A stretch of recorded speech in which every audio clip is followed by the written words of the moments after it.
Man, great to have Amen. you on. First of all, tell me a little bit how you been, brother. It's been about a week or two since we had you on. How are things? Oh, I've been I've been putting out a lot of content. I've I've seen gotten it. under a lot of people's skin, but that skin happens to be the corrupt leadership back in the NYPD and Eric Adams' own administration and Eric himself. But hey, they do it to themselves, Chris.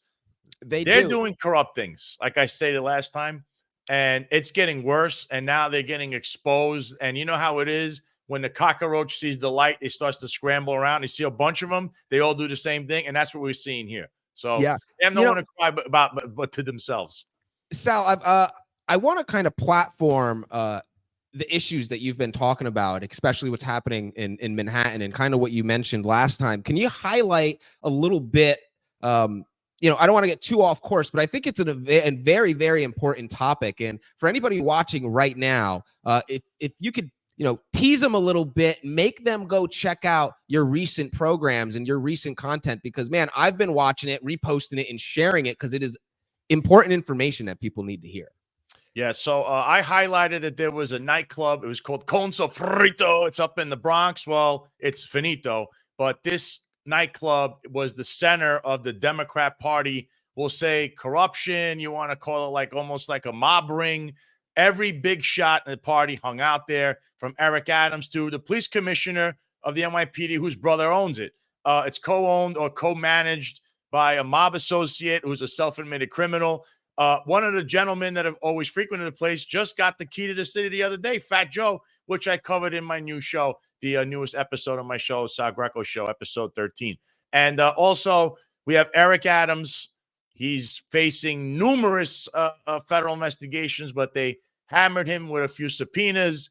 He's already, seeing stars. I mean, you just heard him last night mentioning something about I don't know. The guy's really... He's really lost his, he's lost his marbles. We have that going on. Then we have I cover this on my latest episode. Also, Anthony Miranda, a sheriff who's also connected to Jimmy Rodriguez and Conso Frito, a former NYPD sergeant. He's misusing his department vehicle. If you don't know that, when you're in these agencies, they give you a car to take home. You're supposed to only use it to and from work or for work-related duties. This guy's using it on his off-duty hours. They caught him on a highway. There's video of it. I released it. Also, there's a whistleblower that wrote a letter to the Department of Investigations. Whether they do anything or not, I don't know. I mean, I did it myself, writing a letter on him. So I highlight all these things. It's just a little microcosm of what's going on. Also, the police department's coming after me hard. And my friends, John McCarry and Eric Dim, shout out to them, the Finest Unfiltered podcast. They have problems that they make memes. They try to call them racist. Yet the NYPD Guardians, who the last time that they were worth anything, my attorney, Eric Sanders, was their president. That was way back in the 90s.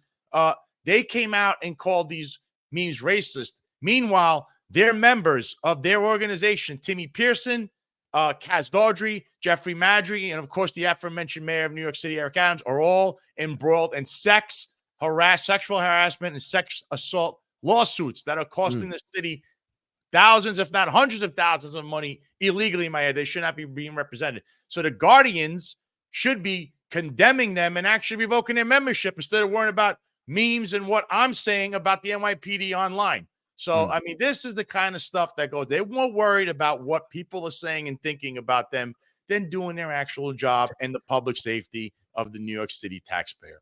Yeah, and this is a real